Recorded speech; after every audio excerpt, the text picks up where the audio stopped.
இந்த இடத்துக்கு வந்து நாங்கள் ஒரு 30 வருஷம் இந்த இடத்துக்கு வந்திருக்கோம். இந்த இடத்துல நாங்கள் ஆரம்ப காலத்துலேருந்து காடாக இருந்து தான் காட்டை அழித்து துப்புரவாக்கி விவசாயம் செய்ய வேண்டிய நோக்கத்துக்காக வேண்டி இந்த இடத்துல விவசாயம் செய்கிறதுக்கு ஆரம்பித்து நாங்கள் ஆரம்பத்திலே நீலண்ட கஷ்டப்பட்டு இந்த காணியை வளமாக்குறதுக்கு செய்து ஒரு மாதிரி நாங்கள் வளம்படுத்தி ஓரளவுக்கு முன்னேறி கொண்டு வந்தோம். முன்னேறி கொண்டு வர பொழுது எங்கள் இடம்பெயர்வுகள் போர்க்கால சூழ்நிலை காலமாக எல்லாத்தையும் இழந்து போய் நாங்கள் முகாமிலே எங்கள் வாழ்க்கை 2 வருஷம் வாழ்க்கையை கழித்தோம். ஆனால் திரும்ப நாங்கள் மீள வந்த பொழுது வெறும் கையோட ஒரு பைக்கோடையும் வரக்கூடிய சூழ்நிலை இருக்க இல்லை.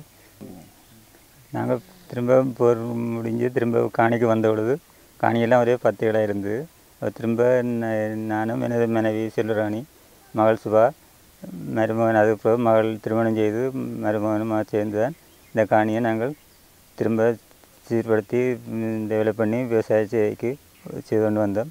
அப்படி வந்துட்டு இருக்கிற பொழுது தான் SLRC வீட்டு திட்டம் எங்களுக்கு வீடு கட்டி தருவேன்னு சொன்னபடியால் நாங்கள் அந்த வீட்டை கட்டுறதுக்கு ஒழுங்குகள் செய்து கொண்டு இருந்தோம். எனக்கு இதில் எல்லாமே ஒரு 5 ஏக்கர் காணி இருக்குது.